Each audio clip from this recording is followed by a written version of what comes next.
최경영의 최강 시사.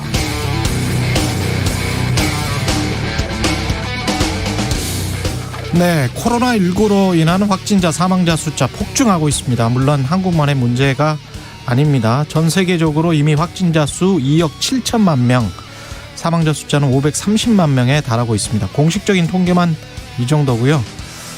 이것보다 훨씬 많을 것도 같습니다. 한국은 잘하고 있는가? 며칠 전 미국 워싱턴 포스트에 보도된 전 세계 195개국을 대상으로 한 세계보건안보지수 평가 보고서가 나왔는데요. 여기서 한국은 9위를 차지했습니다. 특히 도시화 비율이 높아서 밀집해서 살고 있기 때문에 코로나 감염 위험이 크다. 이게 195개국 중 155위. 무역해서 먹고 사는 나라라서 무역 여행 규제를 심하게 못한다는 점 때문에 이 부분도 195개국 중 171위를 해서 전체 득수가 많이 내려갈 수밖에 없음에도 불구하고 이런 대외적인 상황은 구조적인 요인 때문에 그래도 9위를 했으니까요. 인구 밀집도 무역 집중도 이런 어쩔 수 없는 요인들을 제외하면은 잘 싸워서 지금까지 버텨내고 있다. 이건 사실이긴 한데요. 그럼에도 불구하고 더 잘해야 되는 부문들이 있습니다. 이 보고서를 보면 직장인이 감염되면 유급 병가를 받을 수 있느냐, 또는 의료 종사자들이 감염되면 이 사람들을 우선적으로 치료하는 시스템이 있느냐 등을 묻는 부문에서 195개국 중 194위를 했습니다. 195개국 중 194위. 거의 꼴찌한 거죠. 그리고 제약 실험실 경쟁력, 백신 같은 거 만드는 겁니다. 이 경쟁력 분야에서도 195개국 중 62위를 했습니다.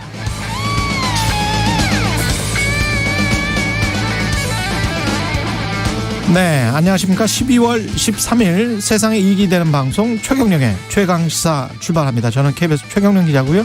최경영의 최강시사 유튜브에 검색하시면 실시간 방송 보실 수 있습니다. 문자 참여는 짧은 문자 50원, 긴 문자 100원이 드는 샵9730, 무료인 콩 어플 또는 유튜브에 의견 보내주시기 바랍니다. 오늘 1부에서는 꺾이지 않는 코로나 확산세, 정부 대책은 무엇인지 보건복지부 중앙사고수습본부 손영래 반장 만나보고요. 2부에서는 최고정치 더불어민주당 진성준 의원, 국민의힘 성일조 의원 만납니다.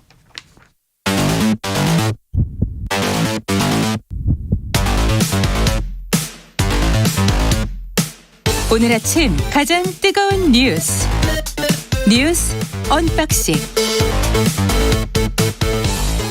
네, 뉴스 언박싱 시작합니다. 민동기 기자, 김민아 시사평론가 나와 있습니다. 안녕하십니까? 안녕하십니까? 예, 오늘부터 방역 패스 철저하게 적용될 것 같습니다. 식당, 카페 등에. 지난주까지는 유흥시설하고 이제 실내체육시설 등 이런 이제 방역 패스가 적용이 됐고요. 예. 그리고 이제 계도 기간이었거든요. 근데 오늘부터는 반드시 좀 지켜야 됩니다.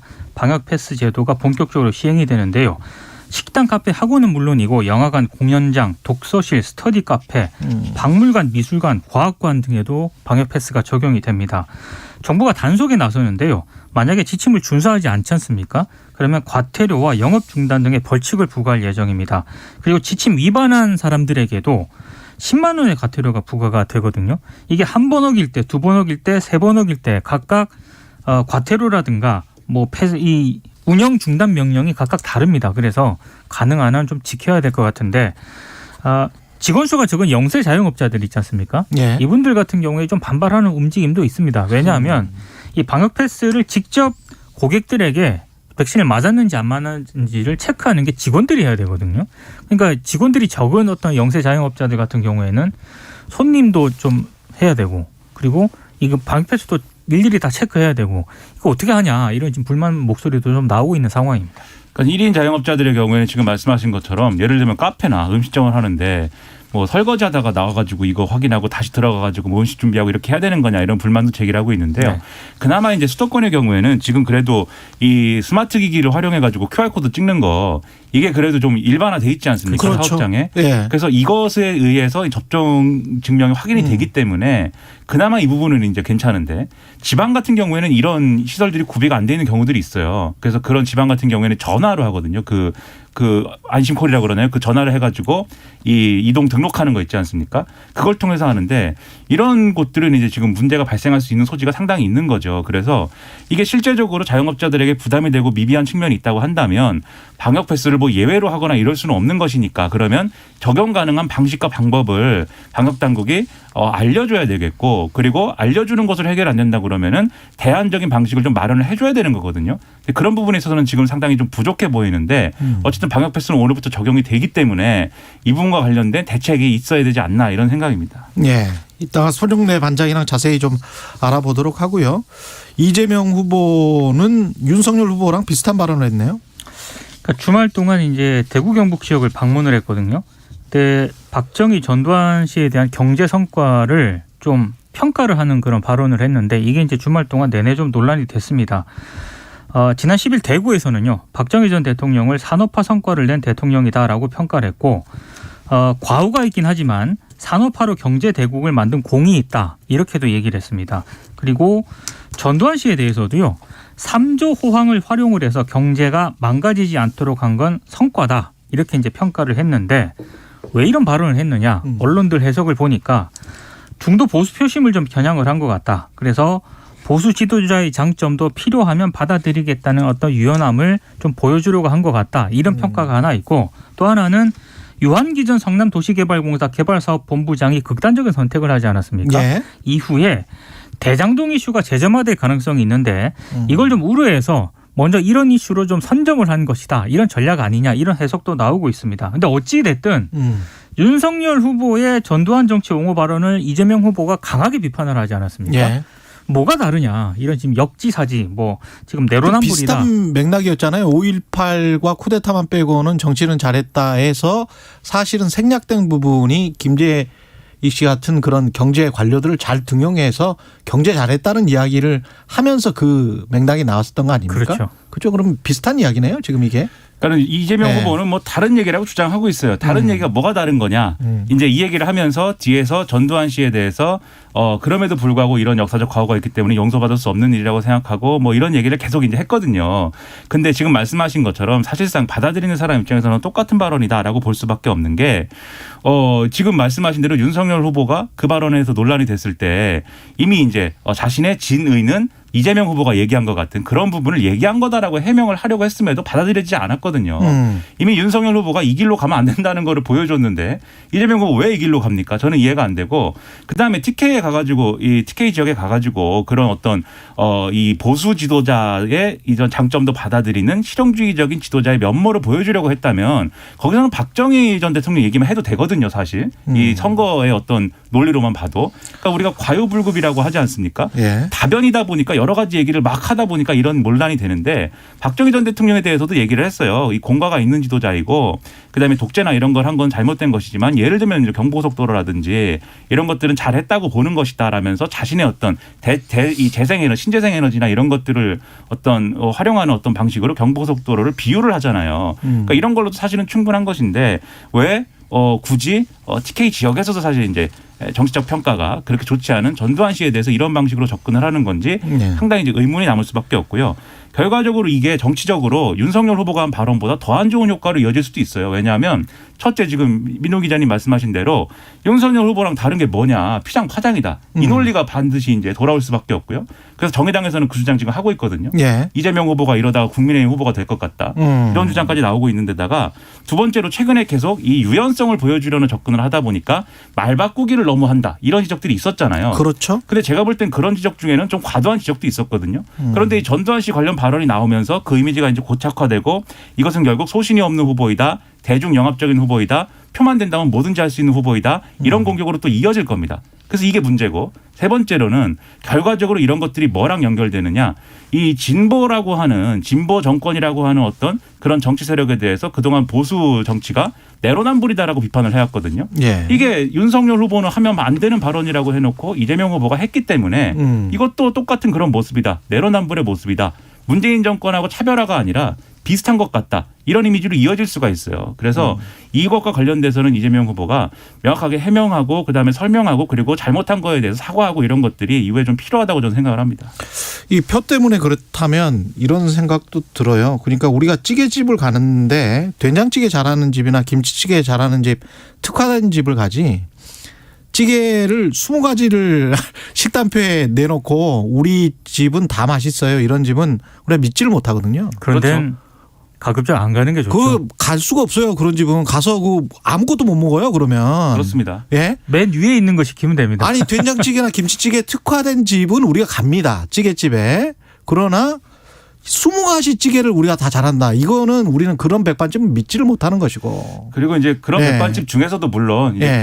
그런 일을 하시는 분들도 있을 수 있으니까 좋은 네. 백반집도 물론 있습니다. 다 잘하는 백반집도 아니 있을 이제까지 수가 있는데 일반적으로는 그렇고 그다음에 또 한 가지는 이 찌개가 맞냐는 거예요. 지금. 그 찌개 그 말씀도 맞는 게 네. 저금리 조유가 이게 $1였잖아요. 네. 그럼 그게 대외 환경이지 대내 환경은 아니잖아요. 그렇죠. 그렇습니다. 예. 그럼 그게 전두환 씨가 만든 겁니까?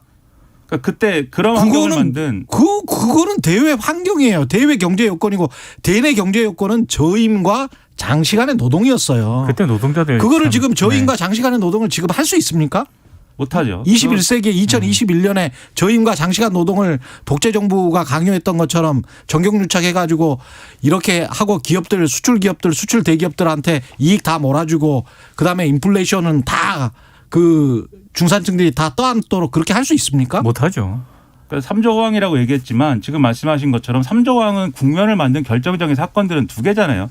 이 오일 쇼크하고 플라자 합의지 않습니까? 예. 근데 그것들이 우리가 관여한 게 전혀 아니거든요. 아니 1985년에 플라자 합의 뉴욕 그 맨하탄에서 플라자 합의를 우리가 관여해서 만들었냐고요. 우리는 가만히 그것 때문에 있었어요. 일본이 꼬꾸라져서 그 이후에 지금 그때 수출흑자가 어마어마하게 났거든요. 그렇습니다. 그리고 그때는 또 김재익 수석이 사망한 이후에요. 또. 예. 그러니까 이게 하나도 연관관계가 없는 거예요. 근데 왜 이러는지 모르겠습니다. 정말 분야 부분별로 좀 제대로 이야기하고 표만 된다고 하면 아무 찌개집이나 가는 게 아니라니까요. 유권자가. 된장찌개가 제대로 끓여지고 맛있고 청국장이 제대로 돼야 그 집을 가는 것이지 아니면 파스타집을 새로 차리든지 말이죠. 예. 다음으로 넘어가겠습니다. 예. 관련해서 또 그 파스타 이야기가 또 있네. 아니, 다주택자 양도세 중과유예 추진? 이것도 이제 그 예. TK 지역 방문했을 때 나와서 이제 더 논란인 것 같은데요. 예. 다주택자 양도세 중과와 관련해서 이재명 후보가 1년 정도 한시적으로 유예하는 아이디어를 본인이 내서 당과 협의 중이다 이런 얘기를 했습니다. 근데 이게 한번 처음 나왔던 얘기는 아니고요. 한번 나왔다가 당하고 민주당 내부는 물론이고 기획재정부가 강하게 반대를 해가지고 이게 수면 아래로 가라앉은 그런 사안이거든요. 근데 이재명 후보가 굉장히 구체적으로 얘기를 했습니다. 뭐라고 얘기를 했냐면 본인의 아이디어는 다주택자가 6개월 안에 처분하면 중과를 완전히 면제를 해주고 9개월 안에 완료하면 절반만 면제해주고 그리고 1년 안에 하면 4분의 1만 면제하고 1년이 지나면 예정대로 중과를 유지하는 것이다. 이렇게 얘기를 했습니다. 이 부분에 대해서 당과 협의 중이다라고 얘기를 했는데 이게 약간 수면 아래로 내려앉았다가 이재명 후보가 언급을 하면서 다시 갈등이 부각될 수도 있는 그런 상황입니다. 그러니까 이게 전체적인 이 부동산 세금에 대한 틀이 뭐냐를 따져봐야 돼요. 왜냐하면 저는 이제 양도세 중과를 이 기준을 이제 상향한 것도 그렇고 이 중과를 유예하자는 것도 그렇고 제가 가지고 있는 생각하고는 이제 차이가 많이 나서 이것을 제가 받아들이기는 어렵지만 그렇지만 뭐 제 얘기만 할 수 없는 거니까 예. 이렇게 얘기를 하려면 소위 말하는 이재명 후보와 민주당이 지금 최근에 이제 많이 얘기를 했던 이른바 이제 거래세는 좀 낮추고 보유세는 높이고 이런 게 필요하다 뭐 이런 주장을 해왔잖아요. 그렇죠. 이게 양도소득세가 뭐 거래세냐에 대한 논쟁도 있지만 아무튼 그런 주장을 해왔으면 양도소득세를 이렇게 중과를 유예하자라고 할 거면 그러면 보유세를 어떻게 할 건지를 같이 얘기해야 되는 거 아니겠습니까? 근데 이재명 후보 뭐라고 그랬냐면 지방을 다니다 보니까 종부세 중에 500만 원짜리 시골 운막을 샀더니 그것도 주택이라고 쳐서 이 가구라고 종부세를 중과하면서 억울하다고 하더라 라면서 일종의 핀셋 보완 가능성 이런 것들 열어놨다라는 해석이 나오고 있거든요. 근데 이게 운막에만 이게 뭐 적용할 수는 없는 거잖아요. 그렇죠. 일괄적인 어떤 기준을 만들어야 되잖아요. 예. 결국 종부세에 관련한 기준도 일부 후퇴할 수 있다. 이런 얘기를 한 거고 민주당에서 지금 얘기하고 있는 것 중에 또 이 언론에 나온 거는 공시가격 이 적용하는 거 현실화시키는 거 이 속도를 좀 늦추자. 그러니까 공시가격을 뭐 지금 이제 공동주택에 대해서 60% 70% 이렇게 적용하고 있는 거를 90% 100%까지 올려야 되는데 이 속도를 늦추자라는 얘기도 나오는데 이것도 실질적으로 세부담 경감시키자는 거고요. 코로나19를 재난으로 간주해서 재산세율을 일괄적으로 일시적에 하향해 줘야 된다. 이런 주장 나온다고 하고 그럼 모든 세금을 다 깎아주는 것인지 그런 것들이 상당히 혼란스러운 메시지가 되고 있거든요. 이거는 전반적인 틀을 조정해 주는 게 저는 필요하다고 보고 그 설명이 있어야 됩니다. 그러니까 지난 주말 동안 이재명 후보하고 민주당 쪽에서 상당히 오른쪽으로 가는 그런 발언과 정책들을 많이 좀 나왔습니다. 예, 윤석열 후보는 새시대 준비위원회를 출범하면서 우리는 보수도 진보도 아니다. 그러니까 실사구시 실용주의 정당으로 확 바뀌어야 된다라는 점을 강조를 했고요. 김한길 그 위원장이 새시대 준비위원회 위원장을 맡았거든요. 정권 교체는 시대 정신이고 이 정권 교체를 실현해낼 수 있는 사람은 윤석열 후보뿐이다 이런 점을 강조를 했습니다. 그런데 이제 새시대 준비위원회 역할이 뭐냐 이게 진짜 궁금한 거 아니겠습니까? 일단 선거 기간 동안에는 이른바 반문연대를 통한 빅텐트 요 빅텐트 안에 중도 진보 세력을 흡수하겠다. 아마 이런 역할을 할 것으로 보이고요. 그리고 오늘 일부 언론 보도를 보니까 이 새시대 준비위원회가 결국에는 대선 이후에 정계 개편 역할을 담당하는 그런 역할을 하지 않겠느냐. 이게 왜냐하면 만약에 윤석열 후보가 대선에서 이긴다 하더라도 여소야대 형국이지 않습니까? 그런 상황에서 이 국정 운영을 할 수 있는 여러 가지 한계가 있기 때문에 아마 그런 거를 좀 상쇄하기 위한 여러 가지 전략들을 내놓을 것이다. 뭐 이런 전망을 좀 하고 있더라고요. 그러니까 윤석열 후보가 무시무시한 발언을 많이 했어요. 11일 날 강원도 선대위 출범식에 가서 대선만 이겨서 안 되고 지선 총선까지 다 이겨가지고 기본이 안 된 정치 세력을 대한민국에서 반드시 퇴출시키겠다. 야당도 합리적 생각을 갖고 있는 야당하고 함께 국정을 논해야 되는 거다. 이렇게 얘기를 했거든요. 퇴출시킵니다. 그리고 다 먹겠다. 그리고 새시대 준비를 통해서는 정권 교체를 통해서 정계 개편도 할 수 있다. 야당에 대해서 이렇게 얘기를 했는데 저는 어쨌든 뭐 정권 교체를 통해서 뭐 정계 개편을 하든지 실사구시와 실용주의 정당으로 바뀌든지 뭐 이런 메시지가 좋은 면도 있다고 생각하는데 다만 그게 김한길 위원장을 중심으로 하는 새시대 준비로 사람과 세력을 모아서 할 수 있는 일이냐 저는 그게 의문이에요. 그러니까 중도와 실용주의로 가는 경로가 사람과 세력으로 지금 할 수 있는 게 아니거든요. 가치와 노선과 그다음에 어떤 구체적인 정치 행보를 통해서 해야 되는데 그것들을 지금까지 윤석열 후보가 보여주지 못했고 김종인 위원장 영입한 이후에도 그게 제대로 구현이 안 되고 있습니다. 그렇기 때문에 사람만 모아가지고 세력만 모아가지고 그게 가능하겠느냐. 이 야당에 대한 어떤 정권 교체 여론이라는 이 얘기를 한 것도 결국 야당에서 예를 들면 사람을 떼오겠다든지 뭐 이런 걸로 비춰지는 거잖아요. 그러면 어떤 가치에 동의해가지고 야당이 자동으로 뭐 분열돼가지고 여당화 된다면 모를까. 그런 방식으로 얘기하면 사실 구시대적인 정치를 얘기하고 있는 것처럼 비춰질 수가 있거든요. 그러니까 거꾸로 보면은 대통령으로 집권하고 나면은 왜 야당이 분열해서 일부가 집권 여당에 편입 흡수돼서 의석수가 바뀌는 과거의 정치를 꿈꾸고 있는 게 아닌지 그런 생각도 할 수 있는 거거든요. 그래서 그렇게 합류하는 게 좋은 가치와 노선 때문에 그렇게 되는 거면은 그것도 일정 정도 뭐 정치의 발전이라고 볼 수 있겠지만 지금 구도로 보면은 그렇지 않아 보인다는 거죠. 사람과 세력을 그냥 이 어떤 권력의 향방을 따라서 모으는 듯한 모습으로 비춰질 수 있다는 겁니다. 그리고 N번방 방지법에 관해서도 검열의 공포를 안겨주고 있다 이런 이야기를 했네요. 근데 이거 여야 합의로 만든 법인데요. 이게 여야 합의로 그냥 통과가 됐었던 거 아닙니까? 통과가 된 법인데 일단 윤석열 후보의 얘기는 이렇습니다. 물론 이게 굉장히 좀 심각한 어떤 그런 뭐 사안이면 분명하지만 범죄를 막기에는 역부족인 반면에 선량한 시민들에게는 검열의 공포를 안겨준다 이렇게 얘기를 하면서요. 귀여운 고양이, 사랑하는 가족의 동영상도 검열 대상이 된다면 어떻게 자유의 나라겠느냐 이렇게 얘기를 했거든요. 그냥 올리면 되잖아요, 이거는. 그러니까 제가 봤을 때 이걸 약간 좀 과도한 좀 우려 같은데 이게 왜냐하면 N번방 방지법이라고 하는 게요. 연 매출액 10억 이상 또는 하루 평균 이용자 10만 명 이상 인터넷 사업자가 콘텐츠 유통 시 불법 촬영물 여부를 사전에 확인하도록 하는 그런 법안이거든요. 그러니까 이 법안에 뭐 시행한다고 해서 그러니까 뭐 고양이라든가 이런 거를 사랑하는 가족의 동영상을 왜 못 올리죠? 일일이 검열한다고 얘기를 하는 거는 조금 과도한 어떤 그런 발언이라고 봅니다. 만약에 이런 고양이 영상이 이런 필터링이 됐다면 그건 사업자가 어떤 알고리즘을 적용하는 과정이나 이런 데서 오류가 있는 거죠. 그런 상황을 이제 논란이 될 수 있겠지만 그거는 이 알고리즘이나 이런 필터링 기술을 더 잘 발전시켜야 되는 것이고 그건 시장에서 도태돼요. 그런 사업자는. 그렇죠. 지금 법의 핵심은 뭐냐면은 이게 개인 간의 어떤 통신도 아니고 오픈 채팅방 뭐 이런 거 있습니다. 누구나 예. 참여할 수 있고 사실상 게시판처럼 운영되는 그러한 것들에 대해서 적용하는 것이고 이미 이 데이터베이스가 있어요. 불법 동영상들에 대해서 예. 이 정부가 갖고 있는 이 데이터베이스랑 비교해 가지고 그 오픈 채팅방에 올라온 동영상이 그게 맞다라고 확인이 되면 이제 필터링 하라는 것이기 때문에 이게 검열이라고 보기에는 다소 여러모로 문제가 있는 그런 주장입니다. 사실. 그래서 예. 이거의 부정적인 면을 과도하게 확대 해석하고 있는데 여기에 민감한 일부 커뮤니티의 이른바 이 젊은 남성들의 어떤 그런 반응이나 이런 것들을 또 무비판적으로 수용한 거 아니냐 이런 지적이 지금 나오는 거죠. 예, 7590님 기자님 비유가 너무 딱 맞네요. 정심은 특화된 된장찌개집 갈래요. 메뉴 선택 감사합니다.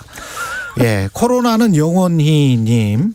저는 20가지 다 잘하는 식당에서 아침밥 먹고 있습니다. 아, 생각해보니까 기사식당이나 이런 곳은 여러 가지를 좀 잘하는 식당도 일부 있네. 예외 식당이 있습니다. 있긴 있어요. 있네. 네. 있기는. 예, 알겠습니다. 뉴스 언박싱 민동기 기자 김민아 시사평론가였습니다. 고맙습니다. 고맙습니다. KBS 1라디오 최경영의 최강시사 듣고 계신 지금 시각은 7시 40분입니다. 곳곳에 한파주의보가 발효 중입니다. 북서쪽에서 찬 공기가 유입돼 10도 내외의 큰 폭으로 기온이 낮아졌습니다. 올 겨울 들어 가장 낮은 기온을 보이는 곳이 상당히 많고요. 바람도 다소 강해 체감온도는 더 낮습니다. 옷차림 따뜻하게 하셔야겠습니다. 이 추위를 몰고 오는 이런 송곳 바람은 한 번 불면 며칠씩 부는데요. 이번에는 하루 만에 방향이 바뀌어서 내일은 따뜻한 남서풍이 유입되겠습니다. 우선 오늘 낮 기온은 서울 3도, 대전 전주 5도, 대구 6도 등 2도에서 9도로 낮에도 조금 쌀쌀하겠습니다. 내일 서울의 아침 기온은 영하 1도, 낮 최고 기온 7도로 오르겠습니다. 오늘 전국이 대체로 맑겠고 서해안은 구름이 많이 끼겠습니다. 제주는 흐린 가운데 오후까지 비가 조금 오고 산지 쪽은 1cm 미만의 눈으로 쌓일 가능성이 높습니다. 오늘 특히 제주의 바람이 매우 강할 것으로 보이는데 오전까지 많이 불겠고요. 대부분 해상의 파도도 높으니까 이 점 유의하셔야겠습니다. 현재 대관령의 기온이 가장 낮습니다. 영하 11도고요. 서울의 현재 기온은 영하 6도입니다. 날씨 정보였고 다음은 이 시각 교통 상황 알아보겠습니다. KBS 교통정보센터의 임초희 씨입니다. 네, 이 시각 교통정보입니다. 월요일 출근길 서울 시내입니다. 올림픽대로 잠실 쪽은 행주대교부터 동작대교까지 쭉 어렵습니다. 이후 동호대교와 청담대교 사이에도 차가 많고요. 반대 공항 방향은 강동대교 이전부터 한강대교까지 답답합니다. 강변북로 일산 쪽도 강동대교부터 한강대교 쪽으로 부분 정체고요. 반대 구리 방향은 행주대교에서 양화대교, 다시 서강대교부터 반포대교까지 밀리고 있습니다. 동부간선도로 도심 쪽은 녹천교부터 쭉 성수분기점까지 정체 이어졌고요. 분당수서로 도심 쪽은 탄천나들목에서 청담대교 남단까지 밀립니다. KBS 교통정보센터였습니다. 오늘 하루 이슈의 중심. 당신의 아침을 책임지는 직격 인터뷰. 여러분은 지금 KBS 1라디오 최경영의 최강시사와 함께하고 계십니다. 네, 코로나19 확진자와 위중증 환자 연일 역대 최대치입니다. 방역 실패다 이런 지적도 나오고 있고요. 방역 당국의 입장 들어보겠습니다. 손용래 보건복지부 중앙사고수습본부 사회전략반장입니다. 안녕하세요. 예, 안녕하십니까. 예, 위중증 환자도 연일 최다고 사망자 수도 70명, 80명 이런데요. 어떻게 보고 있습니까? 지금 유행 자체가 계속 좀 확산되는 경향을 유지하고 있고, 예. 그리고 또한 특히 이제 고령층 환자가 한 30% 정도로 계속 점유하고 있습니다. 예. 그래서 이 고령층 분들에서 지금 이게 확진 규모 증가와 함께 또 중요한 게 위중증 사망자 관리인데, 예. 이런 중증 환자와 사망자는 사실 60세 이상 고령층에서 집중적으로 나오고 있는데, 그 60세 이상 확진자가 늘어나고 있는 게 상당히 좀 문제라고 보고 있는 중입니다. 그 사망자 전체 숫자 가령 80명이다 그러면 그 중에서 60세 이상은 몇 %나 차지하나요? 사망자 비중으로는 95%가 60세 이상입니다. 95%가? 예, 95%가 60세 이상이고, 다만 이제 이분들에 대해서 접종 여부를 좀 분석해 보면 접종을 완료하지 않은 분들이 50% 정도 되고요. 절반 정도 나오고 있고, 예. 그리고 접종을 하시고도 돌파 감염 때문에 지금 사망자로 발생하는 분들이 절반 정도 나옵니다. 그러면 부스터샷을 맞으신 분들은 사망자가 없다는 이야기인가요? 부스터샷을 맞으시면은 미접종자에 비해서는 사망률이 한 10분의 1 정도로 줄어들고 있고요. 지금 보면. 부스터샷 중요하네요. 예. 60세 이상은 부스터샷이 굉장히 중요하군요. 예, 그렇습니다. 여전히 접종은 굉장히 중요해서 이게 미접종자분들에 비해서 접종하신 분들은 사망률이 한 5분의 1로 줄어듭니다. 그래서 60세 이상 확진자들 중에서 미접종자가 그렇게 많지는 않은데 예. 이 많지 않은 분들은 상당히 다수 분들이 중증 환자 사망자로 넘어가고 있기 때문에 그렇죠. 예, 여전히 접종을 하시는 게 가장 중요한 대책 중에 하나입니다. 부스터샷까지 완료한 60세 이상은 몇 %나 되나요, 지금? 지금 부스터샷까지 완료하신 분들은 한 3% 내외 정도로만 지금 나타나고 있고요. 3% 정도밖에 안 돼요? 예. 그렇군요. 그러면 지금 그 50대, 60대 이런 이상대는 사망률이 아무래도 높은 쪽이잖아요. 그쪽은 49세 이상이죠. 그쪽은 예. 부스터샷을 지금이라도 맞을 수 있습니까? 예, 지금 특히 60세 이상을 기준으로는 예. 현재 3개월만 지나면 부스터샷을 맞을 수 있도록 했기 때문에 60세 이상은 예. 지금 모든 분들이 지금 다 맞을 수 있는 상황으로 가고 있는 중이고요. 50세 이상은 어떻게 되나요? 50대도 지금 되는 분들도 있고 안 되는 분도 좀 있으실 겁니다. 자기가 맞았던 그 접종 일로부터 3개월 이상? 예.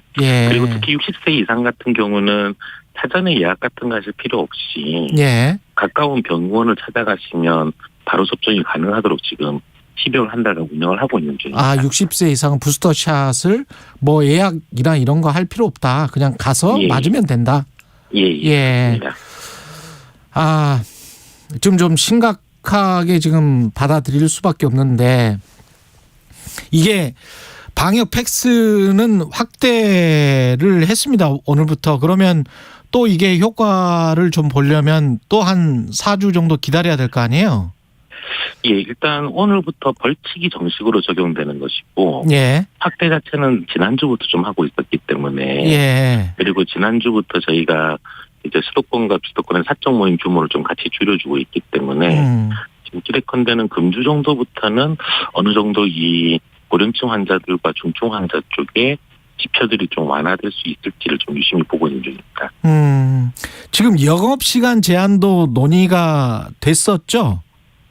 예, 뭐 방역 강화의 한 일환으로 논의는 되었지만 최종 대책에서는 빠졌어요.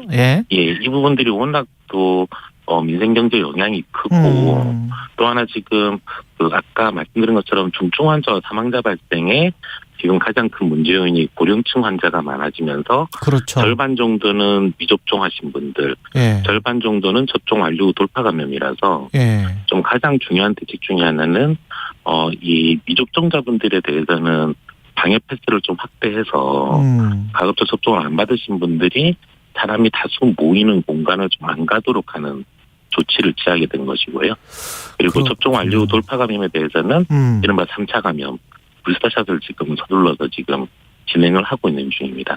그래서 우선 이 대책들부터 좀 집중하면서 더 상황이 악화되면 그때는 좀 이래 일괄적인 상당히 그 사회경제적 피해는 크지만 영업시간 제한 등을 좀 검토하겠다라고 했던 결정이었습니다. 그렇군요. 지금 현재 백신 확보는 충분합니까? 이렇게 3개월로 당겼는데 부스터샷 같은 경우에? 그렇습니다. 지금 백신 자체는 이미 필요했던 그 양보다 몇 배 정도 지금 이 계약을 해놓은 상태이기 때문에 현재 이제 제가 mRNA 백신 중심으로 진행하고 있는 지금 접종에서 화이자나 모더나 쪽의 공급량은 충분한 상태입니다. 그렇군요. 앞으로 아까 특히 이제 부스터샷 60세 이상은 3%밖에 안 된다고 말씀을 하셔서 그러면 앞으로도 사망자나 확진자 숫자가 급격하게 증가되겠네요. 어떻게 예상하십니까? 지금 아까 말씀드린 것처럼 이제 금주 상황이 중요하다고 보고 있습니다. 어느 정도 지금 3차 접종률은 꾸준히 올라가고 있어서 특히 60세 이상 분들의 3차 접종률은 이제 30%를 넘었고. 아, 거기는 30%를 넘었고. 예. 예. 계속 올라가는 추세입니다. 그리고 이제 방역 패스 등을 통해서 아까 미접종 고령층들이 사망자의 한 절반 정도를 차지하고 있다 그랬는데. 예. 이제 이 미접종 고령층이 얼마나 좀 잘 보호될 것이냐 하는 것도 상당히 좀 중요할 거라고 보고 있습니다. 이런 효과들이 금주부터 좀 어떻게 나타날지가 상당히 중요할 거라고 보고 있습니다. 예. 근데 지금 성인 90%가 넘게 백신을 접종했는데 그러면 그 사망자랄지 위중증 환자가 나머지 10%에서 많이 발생한다는 그 말씀이신가요? 예, 그렇습니다. 그러니까 미접종 인구는 지금 성인 기준으로 10% 이하인데요. 예. 특히 60세 이상을 기준으로는 한 8%대입니다. 아. 근데 말씀드린 것처럼 사망자는 절반이 지금 미접종 하신 분들입니다. 절반 정도가. 그렇군요. 중증 환자도 절반 정도가 미접종 하신 분들이니까 사람 수는 되게 작지만 이분들이 감염되면은 접종 완료한 분들에 비해서는 중증화율이나 사망률이 워낙 높기 때문에 절반 정도를 점유하고 계시는 거죠. 예. 아, 2647님이 60세 이상도 병원 가도 접종해 주지 않습니다. 매스컴과 거리가 있습니다. 이런 말씀하셨는데요. 일단 지금 저희가 조치는 가까운 병원에 가시면 접종을 할 수 있도록 다 조치를 해놓은 상태이고. 이 민간 병원에도.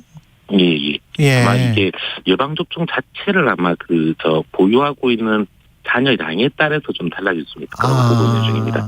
그게 지금 전화는 한 번은 해보고 가셔야 되겠네 그러면. 예, 그게 좀 안전합니다. 병원별 재고량 자체가 없을 때가 좀 있을 거라고 보고 있어서. 예. 그 말이군요. 5515님도 지난 목요일에 의원에 갔더니 예약 안 한 사람들은 안 된다. 백신이 없다고 하던데 이런 이야기를 하셨거든요. 그러니까 그 해당 병의원에 백신이 없는 경우도 있으니까 전화는 좀 해보고 가셔야 되겠습니다. 예, 근처에서. 다만 저희가 백신이 좀 폐기될 걸 각오하고 지금 의원들의 동네 병의원들의 백신 공급량을 지금 늘리고 있는 추세입니다. 예. 그렇다 보니까 아마 조금씩 나아질 거라고 보고 있고 이렇게 없는 상황들은 예. 다만 이제 좀 걱정은 그렇게 되면 폐기는 좀 늘어날 수도 있다고 지금 보고 있는 중입니다. 이게 한 병을 따면 한 명만 맞는 게 아니라 여러 명이 맞을 수 있는데. 그렇죠.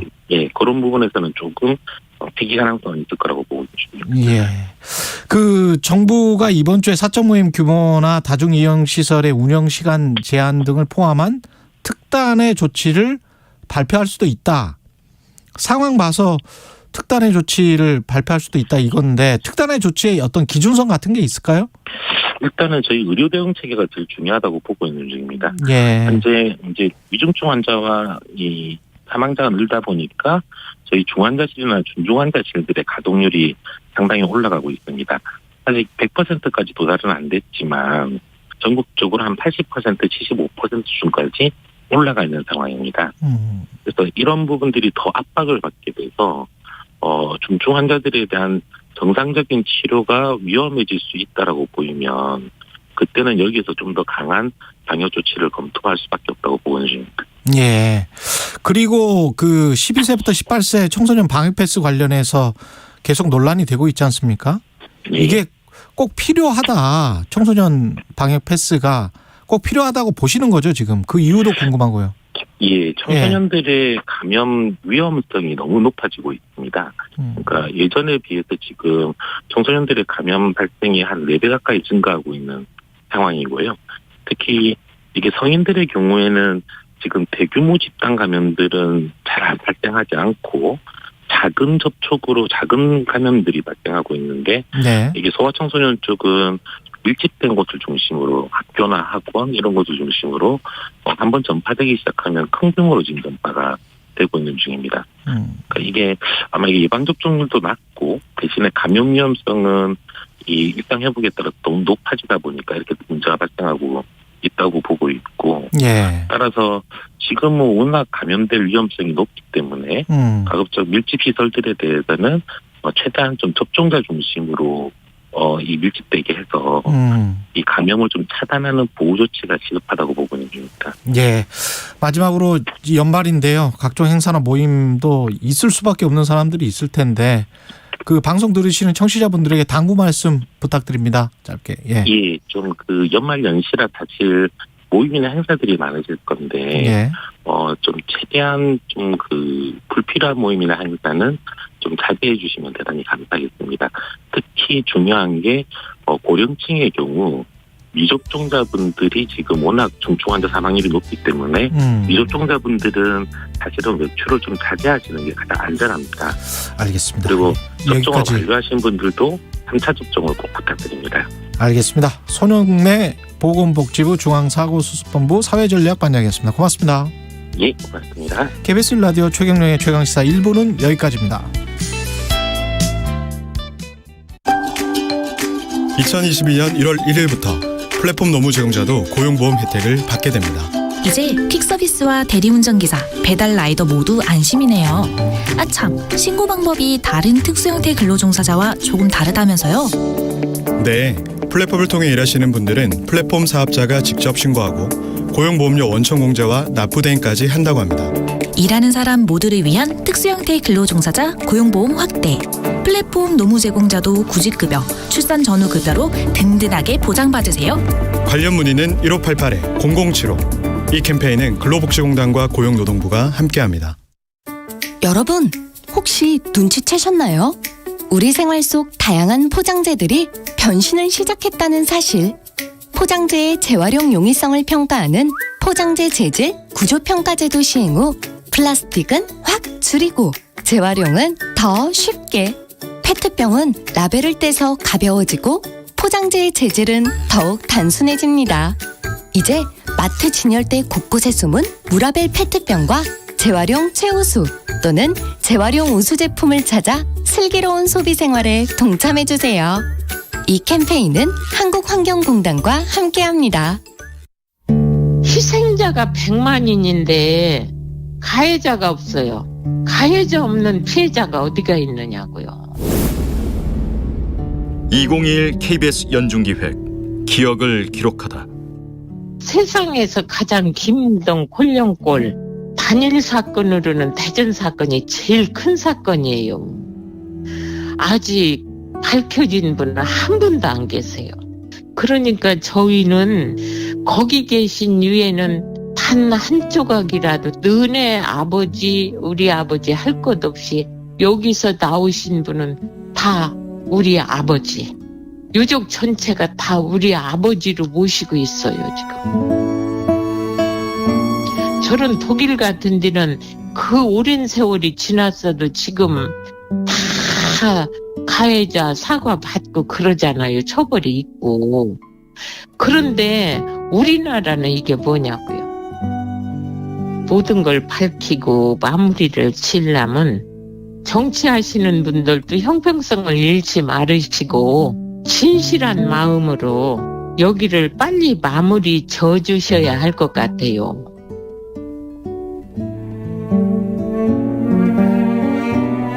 대전 산내 사건 희생자 유족회 전미경 씨는 기억합니다.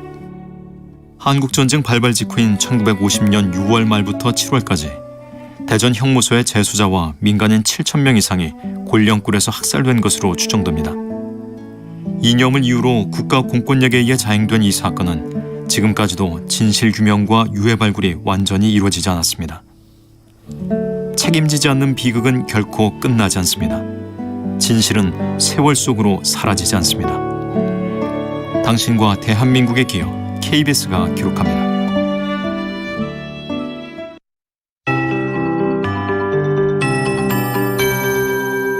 KBS 58분 날씨. 12월도 중반부로 치닫고 있습니다. 겨울 본 모습을 찾은 듯 영하 5도 안팎까지 기온이 내려갔습니다. 어제보다 10도 내외 큰 폭으로 기온 하강을 보였는데요. 지금 대관령 영하 11도, 서울은 영하 5.6도입니다. 바람이 강하게 불기 때문에 체감온도는 이보다 더 낮습니다. 옷차림 따뜻하게 하셔야겠습니다. 이 추위를 몰고 온 북서계절풍은 통상 며칠씩 부는데요. 이번에는 일시적입니다. 내일은 방향이 바뀌어서 남서풍이 유입돼 기온이 조금 오르겠습니다.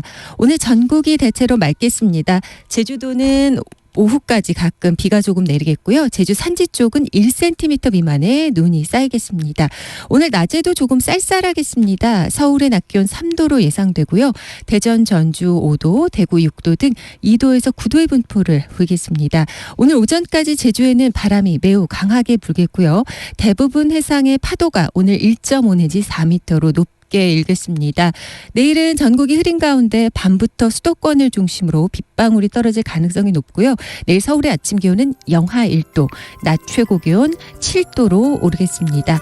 지금 서울의 기온은 영하 5.6도, 습도는 47%입니다. KBS 58분 날씨 강희종입니다.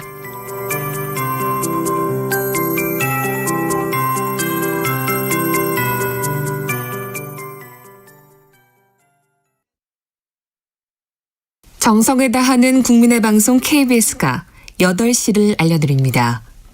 AM 711kHz, FM 97.3MHz, KBS 1라디오입니다. HLKA.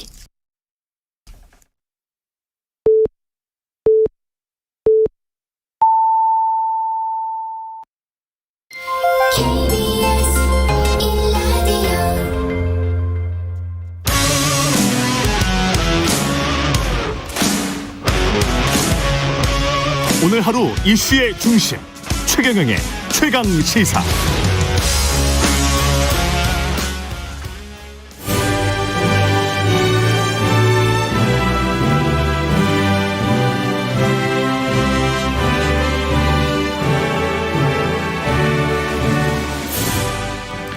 네, 전국의 가장 뜨거운 현안을 여야 의원 두 분과 이야기 나눠보는 최고의 정치. 오늘도 여야 의원 두 분 나오셨습니다. 더불어민주당 진성준 의원님 나오셨습니다. 안녕하십니까? 네, 안녕하세요. 예, 국민의힘 성일정 의원님 나오셨습니다. 안녕하십니까? 네, 안녕하십니까? 네, 최경영의 최강시사 유튜브에 검색하시면 실시간 방송 보실 수 있습니다. 스마트폰 콩으로 보내시면 무료고요. 문자 참여는 짧은 문자 50원, 긴 문자 100원이 드는 샵9730 무료인 콩 어플 또는 유튜브에 의견 보내주시기 바랍니다.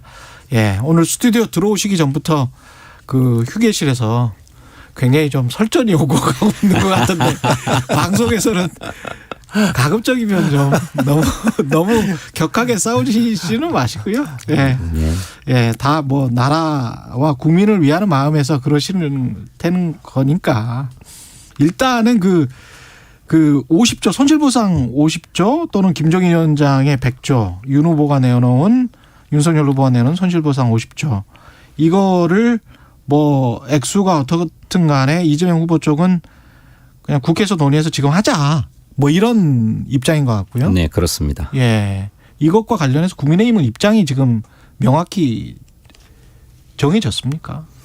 제가 볼 때는 이 손실 보상에 대한 45%의 국민들이 지금 나락으로 떨어진 거잖아요. 그럼요. 예. 그렇기 때문에 이 분들에 대해서 우리가 경제 활동을 할 수 있도록 다시 이 회복을 시켜줘야 되겠다. 희망을 드려야 되겠다. 이 이야기잖아요. 예. 이거를 선거 공약으로 내놓은 것이지요. 그래서 선거라고 하는 것은 이런 과정을 통해서 국민의 동의를 받으면 새 정부가 이 국민들한테 희망을 드릴 수 있도록 하겠다라고 해서 이 공약으로 내놓은 겁니다. 후보께서도 100조를 얘기를 하셨어요. 윤 후보께서도 예. 50조에는 직접 지원과 50조에 대해서는 간접적인 금융 지원을 통해서 하겠다 이렇게 얘기를 하셨고. 그렇게 해서 100조를 이야기했군요. 그렇습니다. 이미 예. 100조를 말씀을 드렸습니다. 김종인 비대위원장께서 직접 지원하는 50조만 가지고 되겠느냐. 좀 더 100조까지는 생각을 해야 되겠다. 이런 말씀을 하신 거죠. 예. 제가 여러 가지를 한번 떠들어 봤습니다. 근데 천상 이제 예산의 지출 구조라든지 또 부족하면 국채를 발행할 수밖에 없을 텐데 이재명표 예산을 짠다 그러면서 6조 원에 이뤘었던 지역화폐를 30조까지 늘려놨었거든요. 이번에 늘렸단 말이죠. 예. 또 뉴딜 같은 데야 또 한 30조가 있어요.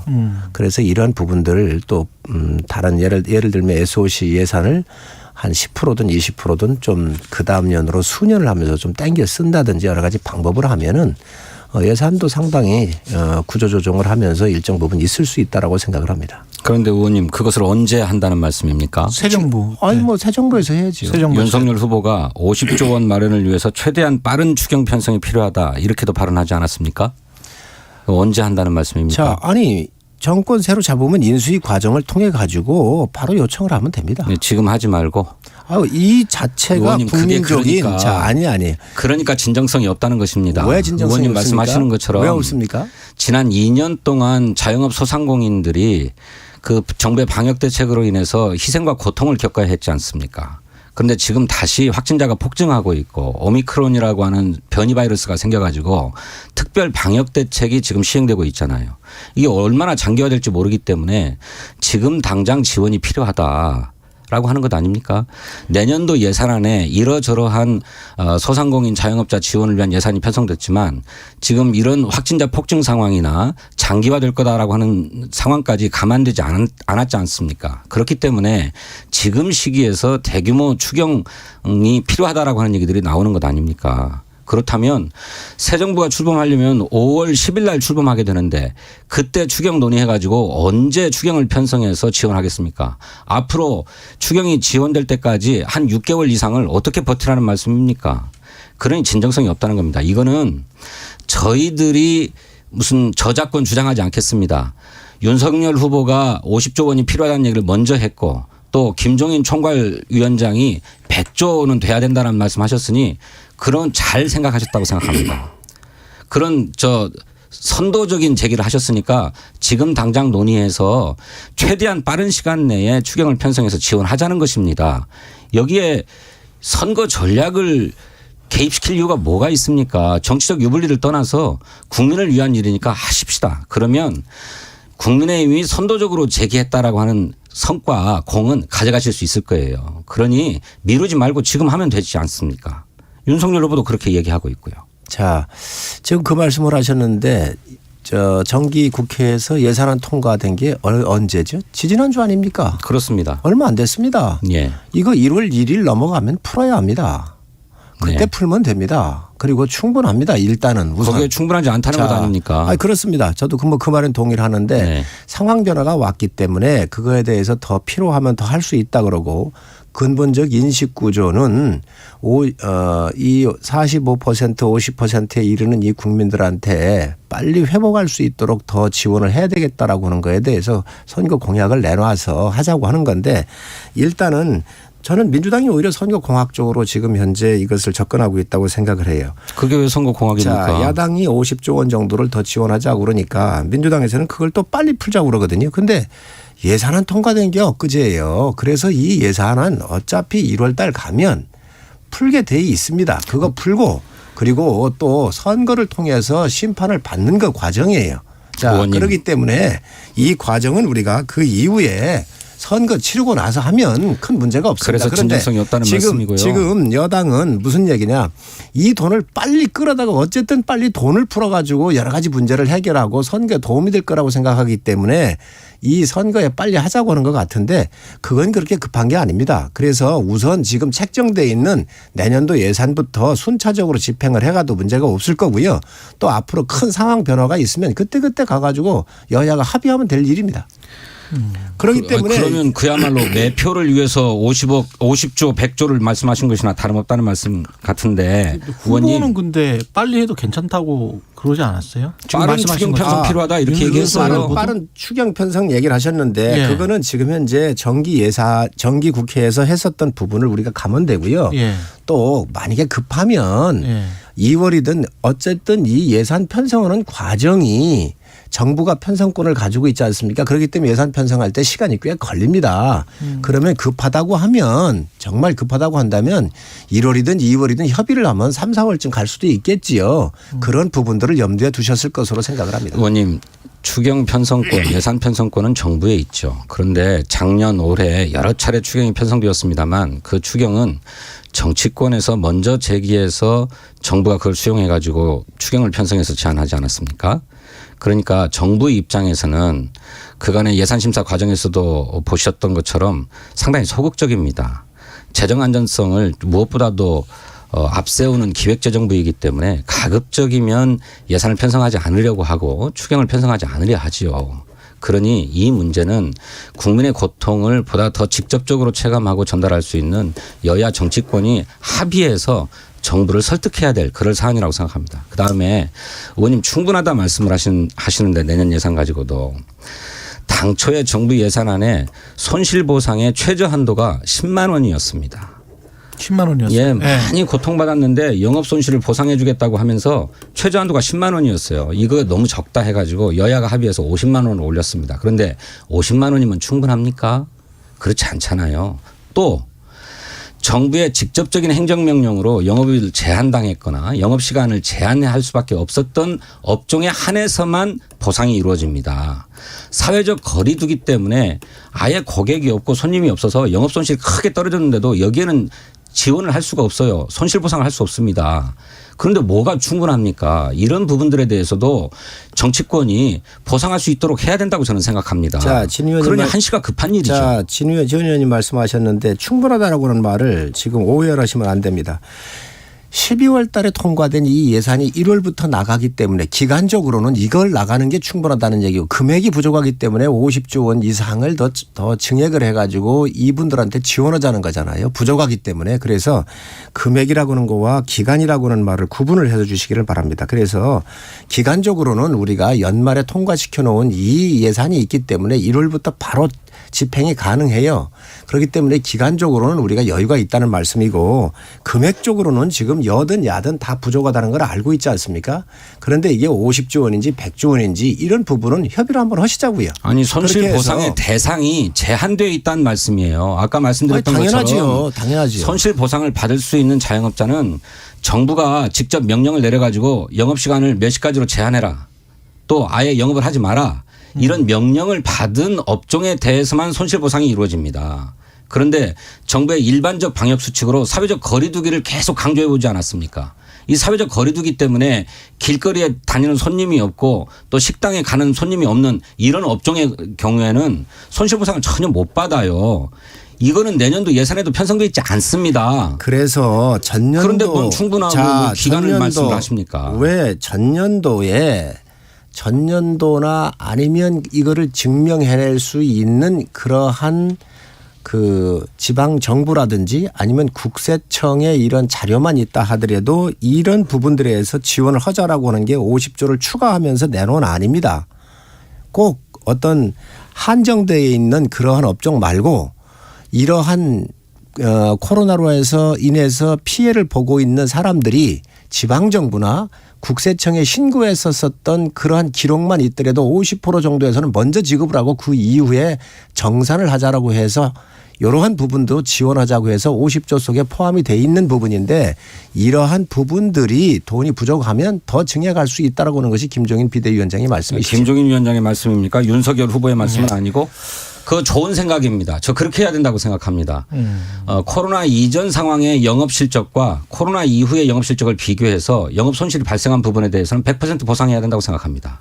그리고 그 업종이 저희가 요구했었던 아닙니다. 그 업종이 행정명령을 직접 받은 업종 상관없이 사회적 거리두기로 인해서 코로나로 인해서 영업손실이 발생한 업종은 다 지원해야 된다고 생각합니다. 그리고 또 말씀하신 것처럼 선 지원하고 후 정산하자라고 하는 말씀도 옳은 말씀이에요. 그렇게 해야 된다고 생각합니다. 그런데 그걸 미룰 이유가 어디 있습니까? 그런데 왜 그러면 우리 국민의힘이 그런 입장을 가지고 있고 민주당이 그런 입장이니 지금 당장 협상하십시다. 국민의힘이 지속적으로 요구한 것을 왜 그동안 안 받았습니까? 이거 계속 우리가 요구를 했어요. 심지어 텐트를 치고 단식까지 하면서 욕을 했습니다. 정부가 왜 재정 안정성을 들어서 계속 반대해왔지 않습니까? 그럼 정부는 이 정부를 설득해야죠. 그러면 여권이 책임져야지요. 왜 그게 여권만의 책임입니까? 정부 여당이 책임지는 거 아닙니까? 저희들도 물론 열심히 노력해야 되겠습니다만 역시 국민의힘은 그간에 재정 안정성이 굉장히 중요하다는 말씀을 계속하면서 저희들이 뭐라고 했습니까? 현금 살포하려고 한다. 선거를 겨냥한 선심성 현금 살포다. 이렇게 주장하지 않았습니까? 언제 야당 의견 잠깐만요. 진 의원님. 이제라도 합의해서 추진하시자고요. 자. 야당의 의견 언제 그렇게 존중했다고 알겠습니다. 지금 와서 그런 얘기를 하십니까? 아니, 존중하지 않습니까? 우리 국민의힘에서는 지금까지 이러한 업종들에 대해서 부족하니 정말로 많이 지원하자는 얘기를 끊임없이 요구를 했습니다. 그런데 그걸 안 들은 게 정부 여당입니다. 지금 와가지고 우리 당이 50조 정도 비롯해서 필요하면 더 추가해서 선거가 선거를 통해서 국민의 동의를 받아가지고 지원하겠다 그러니까 지금 써와가지고 이거 빨리 주자라고 지금 민주당이 치고 나온 거예요. 지금 하시자고요. 이거야말로 정말 정쟁이라는 거고요. 아니 그럼 한참 나중에 할 일을 지금 왜 공약하십니까? 지금 필요하니까 하자는 말씀 그거를 아닙니까? 국민적 동의를 받는 것이고 작년도에 우리가 올해 예산안이 통과가 됐기 때문에 1월부터 나갈 거 아닙니까? 우선 나가고 필요하면 우리가 정권 잡아서 하겠다는 거예요. 새 정부에서 해야 되겠다. 그렇습니다. 지금 하시자고요. 예. 아니 그 하자고 하는 게 정쟁이라는 거예요. 그거 하라는 게 정쟁이라는 거예요. 예. 어떤 정부든 새 정부에서 해야 되겠다. 는 말씀이고 지금 해야 된다라는 말씀이었습니다. 그 대구 경북 지역 순회 중인 이재명 민주당 후보 전두환 씨에 대해서 윤석열 후보랑 비슷한 이야기인 것 같은데요. 국민이 맡긴 총칼로 국민 생명 해치는 행위는 용서할 수 없는 중대 범죄지만 경제가 제대로 움직일 수 있도록 한 건 성과가 맞다. 이건 뭐 내놓은 안물 아니냐 이런 언론의 비판이 자연스럽게 나오는데 어떻게 보십니까? 윤석열 후보의 발언하고는 다른 얘기라고 저는 생각합니다만 어쨌든 저 개인적으로는 뭐 불필요한 말씀이었다 이렇게 생각합니다. 예. 그런데 윤석열 후보는 쿠데타와 5.18만 빼면 전두환이 정치 잘했다고 하는 평가가 많다 이런 얘기를 했어요. 그런데 이재명 후보는 아까 말씀하신 것처럼 국민이 맡긴 총칼로 국민 생명을 해친 행위는 어떤 이유로도 용서될 수 없다. 이렇게 얘기했죠. 중대 범죄다. 그래서 존경받을 수 없는 정치인이다. 이렇게 얘기를 했죠. 다만 그 정권도 공과가 있다. 그중에 3조 호황이라고 하는 세계적인 경제 환경을 이용해서 경제가 지속적으로 성장할 수 있도록 한 것은 평가돼야 된다. 이런 말씀입니다. 그러니까 진영 논리에 사로잡혀서 모든 것을 다 잘못했다. 또 모든 것을 다 잘했다 이렇게 얘기할 게 아니라 공은 공대로 관은 과대로 평가돼야 한다는 말씀이지 윤석열 후보처럼 무슨 쿠데타나 광주학살 빼고는 다 잘했다 이런 얘기가 아니죠. 그러니 거두절미하고 발췌해가지고 그것만 막 해서 뭐 똑같은 거 아니냐 이렇게 얘기하는 건 과도한 비판이라고 생각합니다. 참 이재명 후보의 가벼운 입이 문제지요. 일관성이 있습니까 지금? 아침에 한 얘기 틀리고 저녁에 하는 얘기가 틀립니다. 한두 가지 아니지 않습니까? 존경하는 박근혜 대통령 했다가 존경하는 줄 알았더니 진짜 존경하는 줄 알았다. 존경한다고 얘기하니까 정말 존경하는 줄 아는가 보다 이렇게 얘기를 하시질 않나. 정말 있을 수 없는 이런 그 여러 가지 말들이 조변석계로 변하고 있습니다. 이걸 누가 믿겠습니까? 아니 지금 우리 진 의원님 말씀 주셨는데 전두환 쿠데타와 5.18을 빼면 경제는 잘한 부분에 대해서 인정할 수 있는 거 아니냐라고 윤석열 후보가 얘기하고 맞습니다. 언제 경제라고 얘기했어요. 그 당시에 사람을 잘 잘했다라고 얘기했죠. 아닙니다. 사람을 잘 쓰면 사람을 인재를 골고루 잘 쓰면 경제 같은 경우 잘하더라 이렇게 얘기를 했는데 지금 그렇게 그 전두환 대통령 비난하고 5.18 현장에 가가지고 발로 그걸 밟고 넘어갔었던 그런 후보가 또 표를 앞에 두고 가가지고 3조 호황을 잘 이용한 것은 잘했다라고 또 얘기를 했더라고요. 그런데 저는 그 평가가 옳다고 봅니다. 이번에 평가한 거 옳다고 봅니다. 그러면 광주에 갔었을 때의 언행하고는 같은 땅에서 벌어지고 있는데 국가 지도자가 그렇게 하면 되겠습니까? 일관돼야지요. 성현님, 윤석열 후보의 발언은 지금 그런 게 아니었습니다. 지금 그냥 이렇게 대충 이렇게 해가지고 물타기 하려고 하지 마십시오. 지금 전 의원님은 그렇게 얘기를 하시겠죠. 그래서 국가 지도자는 일관성이 있어야 된다. 지금 너무 일관성이 없다.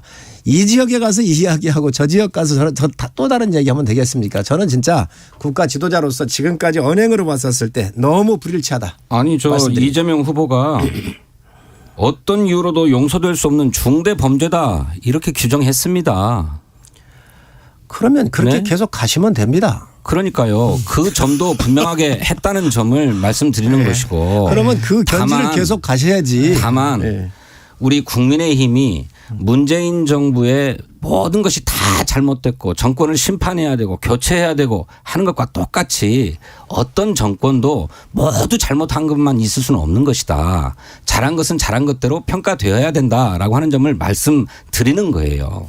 그것이 객관적이고 사실에 입각한 평가 아닙니까? 진영 논리에 사로잡히지 말자라고 하는 정치적 유연성을 보인 거라고 생각합니다. 자기가 잘하면 유연성이고 뭐 유리하면 불리하면 뭐 유연성이 아닌데 박정희 대통령도 그렇습니다. 쿠데타로 국정을 파괴했으며 또 인권을 침해한 독재자라고 비난을 했었거든요. 그렇죠. 네. 그래놓고 나서 이번에 가지고 산업화에 대해서 공이 있고 뭐 상당히 훌륭한 지도자라고 얘기를 했는데 이것도 또한 유연성이겠지요. 그렇죠? 아니 그 객관적으로 평가하는 겁니다. 그거 인정하지 않으십니까? 전에 평가한 걸 이렇게 독하게 평가를 했습니다. 그래서 아니 저희 당이 평가할 때 노무현 대통령이나 김대중 대통령 평가할 때 다 우리는 공과를 평가해 왔습니다. 저 또한 그렇습니다.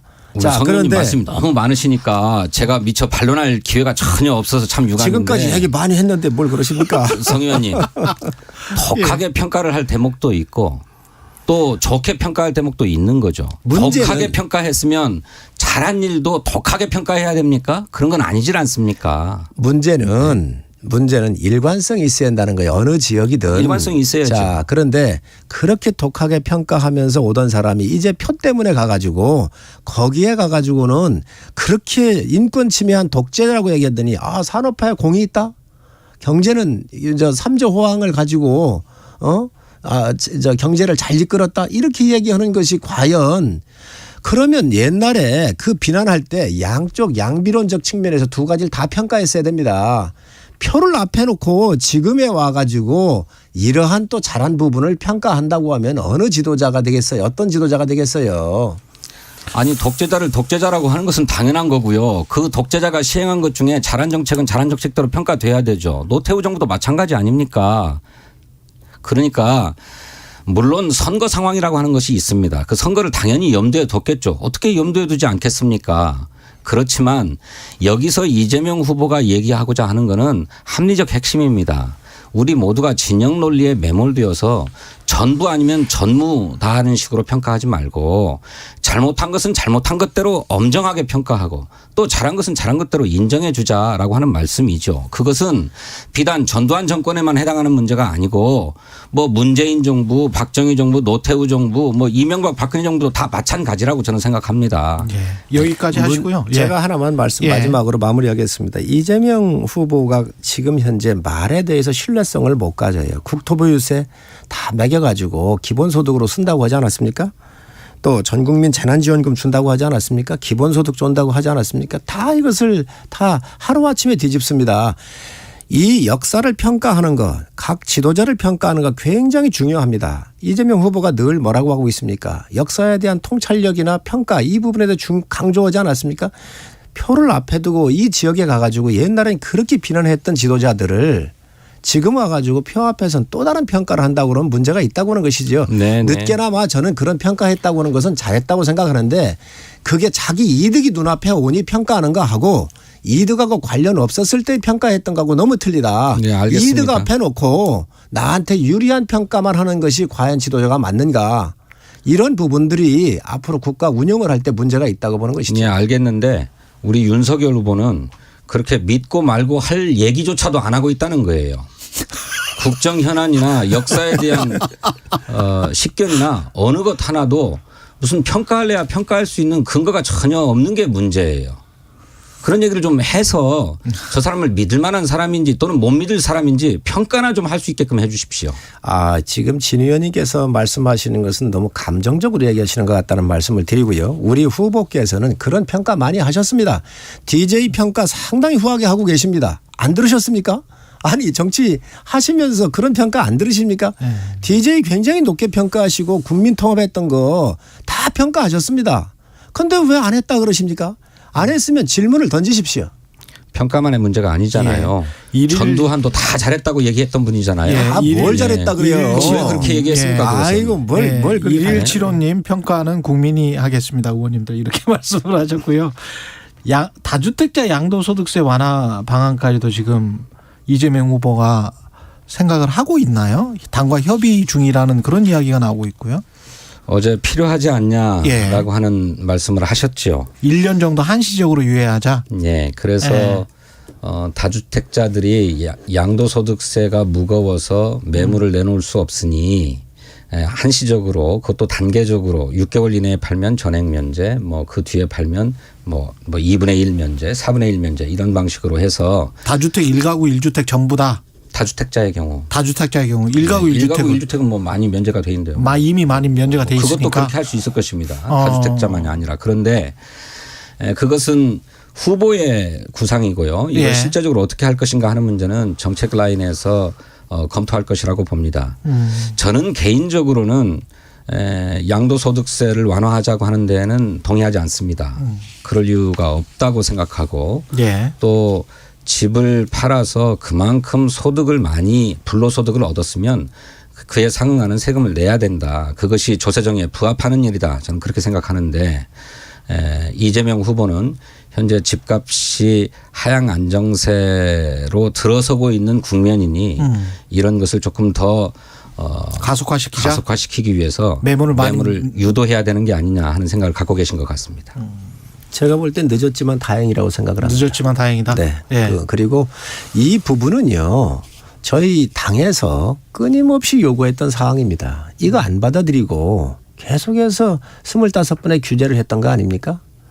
그래서 비교적 늦기는 했지만 그나마 현장을 지금 보고 있구나라는 생각을 들고 이재명 후보가 양도세 이 부분은 양도세라고 하는 것은 공급하고 연관된 거잖아요. 갖고 있는 사람들이 시장에 내놔야 물량이 늘어나기 때문에 이 시장의 공급을 늘리는 일입니다.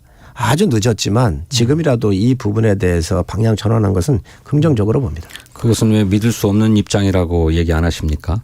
일관성이 없는 얘기 아닙니까? 시장이라고 하는 것은 바로 이런 것들이 유연성이에요. 역사 평가하고 사람들 평가하는 게 저 대통령 평가를 제대로 해야지 이런 부분들이야말로 경제에서 시장에 맡기는 원리대로 갔기 때문에 이런 것들이 유연성이에요.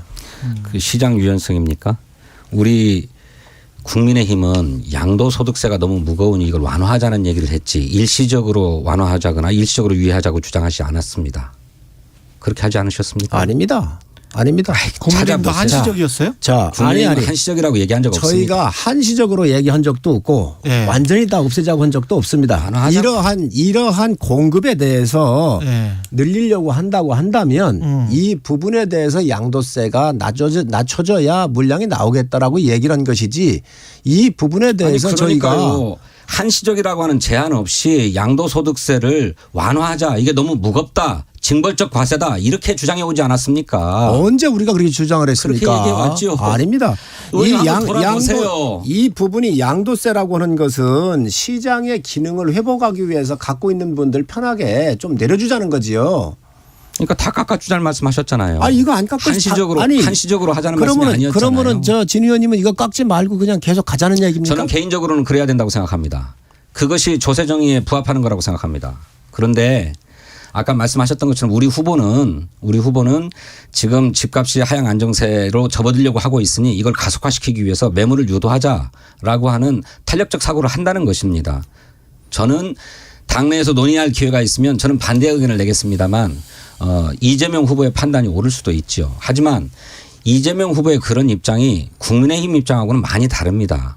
국민의힘은 그런 한시적인 제한이 없이 양도소득세가 너무 과하고 이것은 가진 사람들에 대한 징벌적 과세다. 그러니 이 징벌적 과세를 완화해야 된다. 없애야 된다. 이렇게 주장해 오셨어요. 징벌적이라고 하는 말은 기본적으로는 다르십니다. 아닙니다. 징벌적이라고 하는 말은 무조건 세금으로 부동산 투기를 잡겠다라고 한 그 발상 자체가 시장을 무시한 거 아닙니까? 여기까지입니다. 최고의 정치 국민의힘 성일정 의원 더불어민주당 진성준 의원이었습니다. 고맙습니다. KBS 1라디오 최경영의 최강시사 2부는 여기까지입니다. 3부에서 뵙겠습니다. 이준아, 이 커다란 배추를 누가 키웠을까요? 농부님? 농사를 지으며 우리 땅도 환경도 지키니까. 와, 사과가 열려있네. 너무 맛있어요. 우리의 먹거리를 안전하게 키우니까.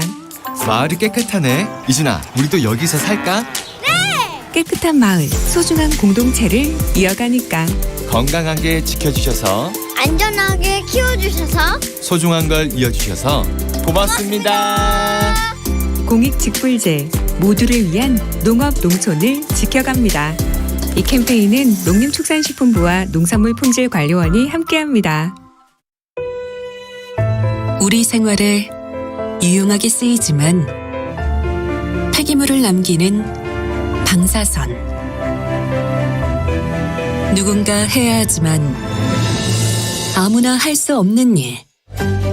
방사성 폐기물 관리. 더 세심한 관리로 아이도 환경도 안전하게. 방사성 폐기물은 관리가 중요합니다. 방사성 폐기물을 안전하게 관리하는 한국원자력환경공단. 잠시 후 8시 반부터 일부 지역국에서는 해당 지역 방송을 보내드립니다. 손이 시려워 발이 시려워 겨울바람 때문에 아무리 추워도 여러분의 자산은 꽁꽁 얼면 안 되기에 오늘도 홍사원의 경제쇼는 바른 정보만 준비하겠습니다. 오후 4시 5분 홍사원의 경제쇼 꼭 기억해 주세요.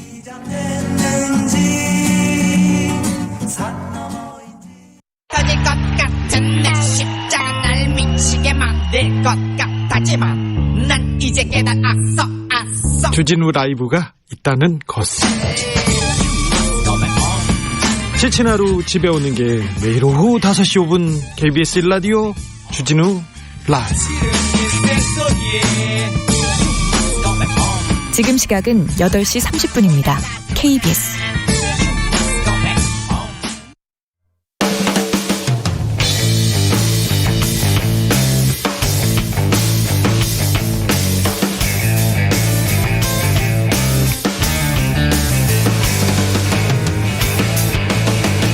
최경영의 최강 시사.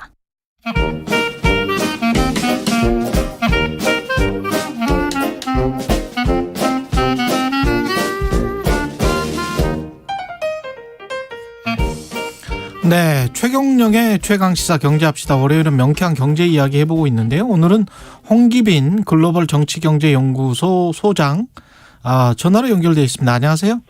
네, 안녕하세요. 예, 홍 소장님 오랜만에 전화 연결을. 네, 오랜만입니다. 오랜만에 뵙습니다. 세계불평등연구소에서 3년 만에 불평등 보고서 2022 내놨습니다. 네. 예, 보셨죠? 예. 예, 어떻든가요? 저도 보고 좀 깜짝 놀랐는데요. 예. 우선 뭐 여러 가지 있습니다만은 가장 주목할 만한 점은요. 예. 그 지구적인 차원에서의 불평등이 1980년대 이후에 쭉 좀 개선이 되어 왔었어요. 예. 그러다가 최근 2년이죠. 그러니까는 멈췄어요. 이 개선 추세가 멈췄는데 이 코로나 사태 때문에 그 지난 한 30-40년 동안 지속되어 오던 그 개선 추세가 멈추고 그래서 지구적 불평등이 다시 지금 1910년대 수준에 머물고 있다. 그래서 그 1910년대 수준에 머물고 있다. 그렇습니다. 그래서 그때가 이제 그 보고서가 강조하는 게 제국주의 시대, 그러니까는 1차 대전 터지기 직전이잖아요. 예. 그러니까 지구적 불평등이 굉장히 심했던 때인데 제국주의가 기승을 부리고 그 당시에 그 상위 전 지구적인 소득으로 봤을 적에 상위 10%가 가져가는 소득의 비율이 하위 50%에 비해서 40배 정도, 40배 정도였다라고 하는 거예요. 예. 지금도 그 정도, 그러니까 38배 이렇게 머물고 있으니까는 이 코로나 사태 때문에 1910년대 정도로 해서 멈추고 있다. 이렇게 얘기를 할 수가 있어요. 제국주의는 쉽게 말해 뭐 국제법도 없고 그냥 가서 뺏어오고 약탈하는 그런 시대 아닙니까? 그렇죠. 예. 그리고 이제 또 하나 이제 주목할 만한 점은 이른바 코끼리 국선인데요. 그러니까는 중산층에서의 소득이 급격하게 그 코끼리 머리통처럼 오른쪽 아래로 급격하게 떨어졌다가 이제 뿌 하고 코를 치켜 세운 코끼리처럼 상위 1%로 가면은 소득이 급격하게 위로 올라가요. 즉 중산층이 소멸해버리고 상위 1%가 엄청나게 많은 소득을 가져가는 현상인데 이게 더 심화가 됐다는 걸 볼 수가 있습니다. 이 정도의 코끼리 곡선이 나타난다면요, 이 불평등의 원인이 기술 급변하고 그 제도적인 불비 이 두 개가 결합돼서 지금 지대축으로 이어지고 있다 이렇게 의심할 수밖에 없어요. 그래서 지금 지난 2년 동안의 코로나 사태라는 게 이런 원래 가지고 이 존재했었던 시스템의 결합, 즉 그러니까는 금융재정 시스템이 계속 그렇게 부유한 사람들하고 기술적으로 진보한 사람들에게만 불평등하게 주어지는 그 시스템의 결합이 더욱더 가속화된 거죠. 코로나 위기 때문에. 그래서 원래 잘 나가던 사람들은 훨씬 더 벌게 되고 그다음에 원래 힘들었던 사람들은 아주 더 어려운 지경으로 가게 된 거죠. 근데 그 보고서에 저도 보니까 이 정책적으로 선택할 수 있다. 정책적으로 선택을 잘해서 불평등이 완화된 시기가 분명히 있었고 그런 나라들이 있었고 그런 나라들이 특히 이제 대륙에 있는 유럽 국가들이 그렇게 집중돼 있는데 한국 같은 경우는 그런 나라들에 비해서 성장이랄지 부는 굉장히 높아졌는데 불평등은 훨씬 못 미친다. 그러면 그렇습니다. 정책을 뭔가 바꿔야 된다는 이야기잖아요. 그렇습니다. 이게 그런 이제 함의가 이제 주어지게 되죠. 이 불평등 이야기에서 옛날에는 저기 있었어요. 그 90년대까지만 해도 이 교육 시스템을 개혁하면은 다 잘 살 수 있다. 경제학자들이 이런 식으로 얘기하다가 이 한 이제 2010년대 정도가 되면은 그 로버트 라이히라든가 조셉 스티글리츠 같은 사람들도 이 불평등은 정치적인 그 어떤 그 불합리에서 나오는 거지 시장 경제에서 이게 나오는 거라고 도저히 말할 수가 없다. 지금의 불평등 사태는. 그러니까 어떤 정책적인 장치를 잘해야 된다라는 함의를 이번 보고서에서도 다시 한번 확인을 해준 겁니다. 그러려면 이제 우리나라가 왜 이렇게 불평등해졌느냐 이 원인을 좀 진단을 해야 되지 않겠어요? 보고서에서는 이렇게 말해요. 이렇게 지적을 하죠. 이 불균형 그러니까 사회복지 시스템이 불비한 토지 개혁을 했잖아요, 그때. 그렇습니다. 이승만 대통령 토지 개혁했습니다. 맞습니다. 그리고 이제 일제 시대 직후니까 대부분의 재산이 이제 일제의 적산으로 묶여 있다가 국가로 넘어왔으니까 큰 불평등이 없었던 나라였는데 유럽은 19세기 초부터 굉장히 불평등한 나라였고 그거를 한 200년 동안 다듬어서 지금 어느 정도 평등하게 만든 건데 우리나라는 아주 평등한 상태에서 시작해서 불과 50년 만에 유럽의 불평등도를 앞서버렸거든요. 그렇습니다. 이거 심각한 문제죠. 그런데 여기서 이분들이 얘기하는 급격한 성장이라는 말에 한마디를 더 붙여야 되는데 불균형 성장의 결과다 이렇게 말을 해야 돼요. 그러니까 재벌 기업이라든가 경제에서 잘 나가는 쪽에다 너무 많은 자본을 몰아주는 방법을 택했던 거고 여기 그 보고서에서 지적한 대로 사회복지가 불비했잖아요. 그러니까 사람들 입장에서는 이 인생 주기에서의 안정 방법으로 부동산에 집착을 하게 돼요. 그러니까 옛날에 농지경 시대에 소라도 한 마리 장만해둬야 된다라는 식으로. 그렇죠. 이 복지가 없는 상태에서는 집이라도 한 채 마련해놔야 뭔가 이렇게 마음이 든든하고 여차하면 팔 수도 있고 이런 생각이 들잖아요. 그게 내 최후의 복지 수단이네요, 집이. 그렇습니다. 그러니까 농경제 시대에 황소 같은 역할을 한 건데 한국의 독특한 상황이에요. 이래서 부동산 가격이 경제가 성장할수록 지속적으로 한 몇십 년 동안 오르는 일이 벌어지다 보니까 굉장히 독특한 일이 벌어졌어요. 다른 나라에서는 재분배의 주요한 수단이 그 국가 재정 정책을 통한 복지 정책인데요. 우리나라에서는 이 부의 증가가 재분배되는 메커니즘이 부동산 가격 상승으로 나타나는 겁니다. 그래서 이제 분양을 어떻게 받을 수 있느냐 없느냐가 굉장히 중요해지네요. 그렇습니다. 근데 이 시스템의 문제는 혜택을 볼 수 있는 사람의 폭이 굉장히 좁다는 거죠. 한정돼 있죠. 한 15% 20%밖에 안 되고 나머지 70%는 뭐 대책이 없는 상태가 돼버립니다. 꿈만 꾸고 사는 거죠. 언제 한번 이제 분양 받아서 나도 몇 억 벌어볼까 그런 생각이잖아요. 그렇죠. 근데 이제 사회가 전반적으로 그렇게 지대축으로 가버리면 그러면 혁신이랄지 자본주의의 자본주의를 자본주의 원동력 같은 게 사라져 버리게 되는 거 아닙니까? 그렇습니다. 그게 이제 제일 심각한 문제인데요. 어떨 때는 그렇게 심하게 부가 편중되는 게 오히려 자본주의 성장을 부추기는 때도 있습니다.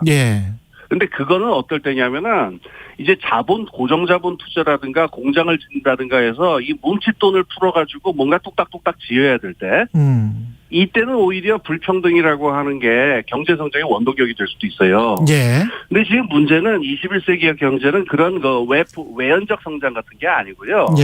지식자본의 축적이라든가 기술적 혁신 같은 이 무형적인 것에 집중되어 있는데 그렇습니다.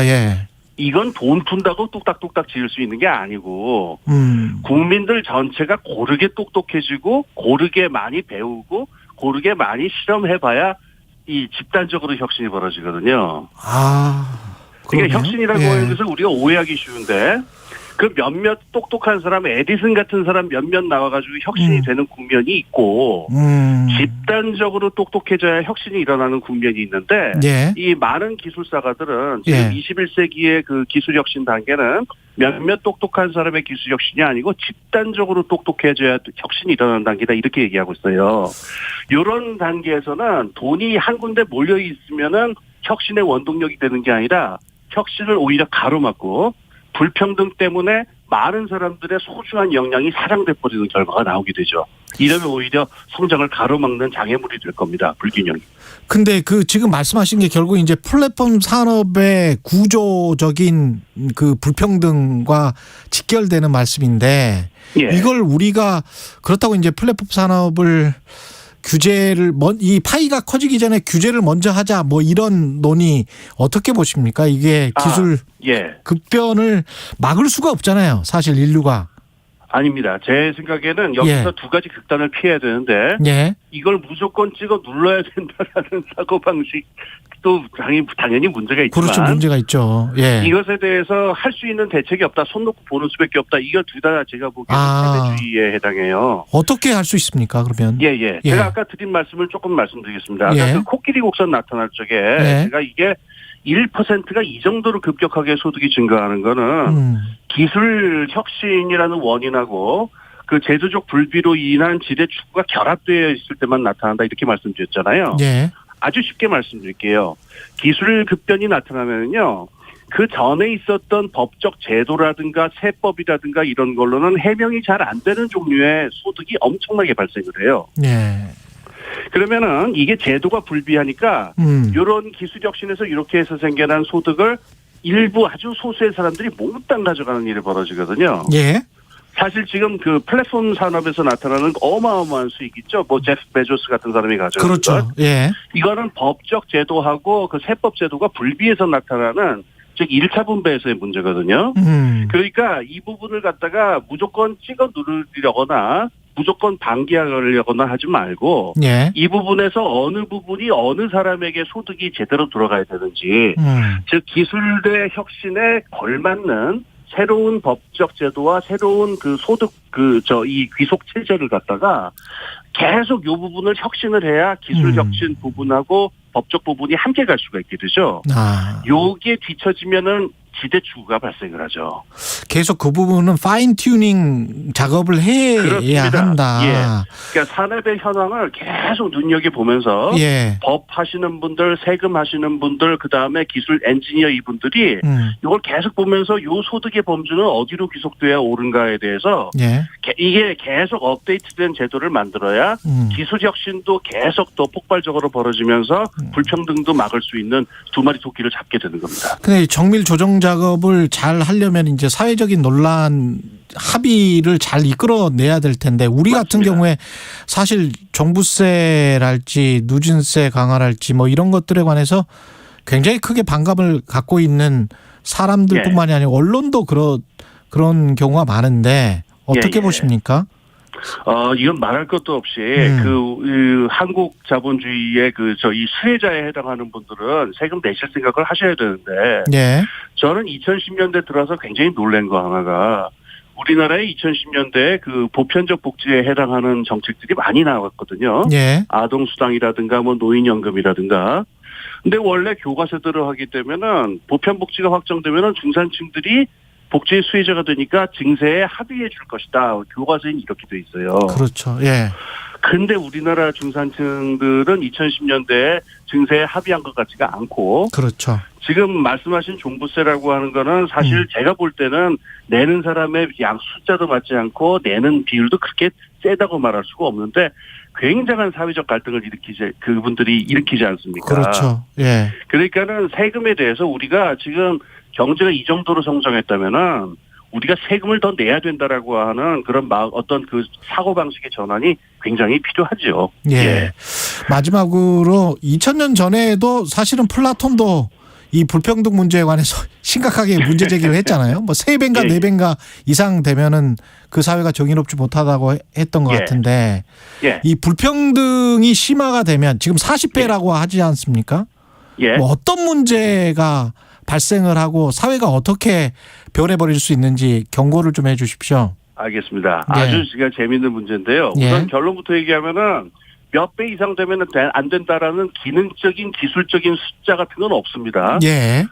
누가 보더라도 참아낼 수 없는 걸 참아내는 사회도 있고 그렇지 않은 사회도 있으니까 그건 사회적인 문제가 돼요. 예. 그런데 불평등이 심해지면 그게 이제 문제가 터져봐야 하는데 전통 시대에는 그거를 불평등이 너무 심하구나를 알아내는 방법이 농민봉기였어요. 아, 그러네.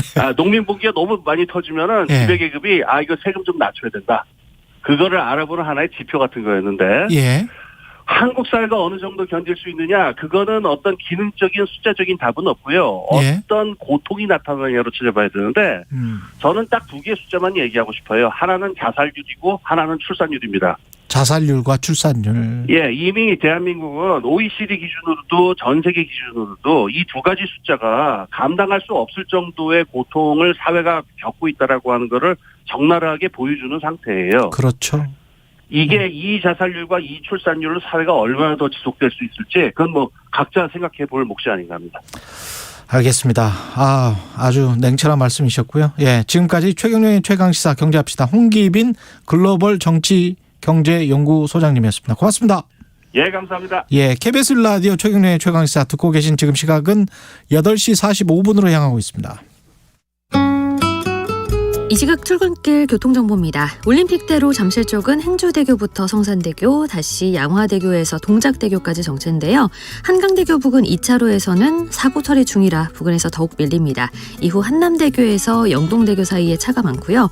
반대 공항 방향은 암사대교부터 성수대교, 한남대교에서 한강대교까지 정체입니다. 수도권 제1순환고속도로 판교에서 구리 쪽은 송파 부근부터 서하남까지 밀리고요. 반대 구리에서 판교 방향으로 가신다면 구리 남양주 요금소 부터 광암터널 부근, 다시 송파 부근에서 제속도 못 냅니다. 영동고속도로 강릉 방향은 반월터널 부근에서 부곡까지 답답하고요. 동수원 5차로에는 사고 있어서 주의하셔야겠습니다. 신갈 진출로에서 짧게 정체고요. 마성터널 부근에서 양지터널 쪽으로 8km 구간 막힙니다. KBS 교통정보센터에서 임초희였습니다. 최경영의 최강시사는 여러분과 함께합니다. 짧은 문자 50원, 긴 문자 100원이 드는 샵 9730. 어플 콩과 유튜브는 무료로 참여하실 수 있습니다. 네, 대선 후보들이 잇따라 자신의 모습을 본따서 음성까지 다 채취를 해서 가상의 아바타를 선보이고 있습니다. 화제가 되고 있는데요. 선거 캠페인에 AI 정신이 등장하는 경우는 처음이어서 이게 논란도 뜨겁습니다. 방송통신위원회 위원으로 활동한 고삼석 동국대학교 석좌 교수님 전화로 연결돼 있네요. 안녕하세요. 네, 안녕하세요. 고삼석입니다. 예. 교수님, 윤석열 후보, 이재명 후보, 김동연 후보 다 AI 아바타를 선보였는데 네. 보셨습니까? 네, 다 봤습니다. 예. 구분이 좀 되던가요? 아니면 어떻던가요? 윤석열 후보께 잘 만드는 것 같고요. 잘 만들었다. 예. 예. 그리고 이재명 후보나 이제 김동연 후보도 이제 잘 만들었습니다만은 지금 문제는 이제 그 기술의 정교성보다도 어디에 어떻게 사용하겠냐 이게 지금 쟁점 아니겠습니까? 그렇죠. 예. 네. 어디에 어떻게 사용을 하면 긍정적이고 어디에 어떻게 사용하면 부정적일까요? 네, 그 미디어 선거와 마찬가지로 그 디지털 기술의 그 발전에 따라서 이제 빅데이터나 인공지능 그리고 이제 딥페이크 이런 이제 첨단 기술의 정치적 활용은 자연스러운 현상 같습니다. 그런데 이번 경우처럼 아직 정치적 합의나 그리고 국민적 공감대가 충분하지 않은 상태에서 특정 정당과 후보가 그 후보자의 이미지가 조작된 그런 가짜 영상을 선거 전에 그 전면에 그리고 일상적으로 사용하겠다고 선언한 것은 조금 문제가 있지 않냐 하는 그런 생각입니다. 잘 아시겠지만 딥페이크와 같은 첨단 기술은 특히나 그 악용과 부작용 가능성이 높습니다. 그래서 충분한 논의와 검증을 하지 않은 상태에서 이처럼 정치적으로 전면적으로 활용하겠다는 것은 조금 신중해야 된다. 저는 그런 생각입니다. 우리가 보통 인재를 과거에 뽑을 때 조선시대 같은 경우에 이제 신원서판이라고 했잖아요. 네네. 신원 그렇죠. 사람 풍모나 풍채를 보고 그다음에 말을 보고 글 쓰는 것 보고 그다음에 판단력을 보고 뽑는다는 건데 이 AI 아바타 같은 경우는 진짜 신원서판이 하나라도 있나요? 네, 지금 이제 그게 지금 가장 큰 문제인 것 같습니다. 그러니까 이게 이제 허위와 실제 모습과 허위의 모습을 전혀 이제 유권자들이 구분할 수 없다는 거거든요. 그렇죠. 이 딥페이크 기술은 이제 말 그대로 이제 인공지능 학습 방법인 딥러닝과 가짜를 의미하는 이제 페이크가 결합된 합성어입니다. 특정인의 얼굴 표정이나 행동 그리고 목소리를 딥러닝 방식으로 학습해서 실제 인물의 그것과 동일하게 만든 허위 영상, 가짜 영상이라는 것을 인식할 필요가 있는 것 같습니다. 그러니까 이게 지금 원래 만드는 게 동영상을 다 채집을 해서 그 사람의 목소리까지 다 채집한 다음에 특정 텍스트를 넣으면 그 AI가 아바타가 그냥 그대로 이제 말을 해버리는 거잖아요. 마치 그렇습니다. 윤석열이나 이재명처럼. 학습을 하면 할수록 더욱 실제와 같아지기 때문에 거기에서 이제 위험성이 있다 이렇게 생각을 합니다. 이렇게 해서 어떤 자기 편 후보를 미화하거나 상대편 후보를 비방 AI가 했단 말이죠. 네네, 그렇죠. 근데 분명히 이제 선거 캠프에서 누군가가 이제 써 넣었을 거 아니에요. 그 말하는 건데요. 맞습니다. 네, 입력을 해야 됩니다. 그러면은 선거법 위반이나 고발 조치를 할 수 있습니까?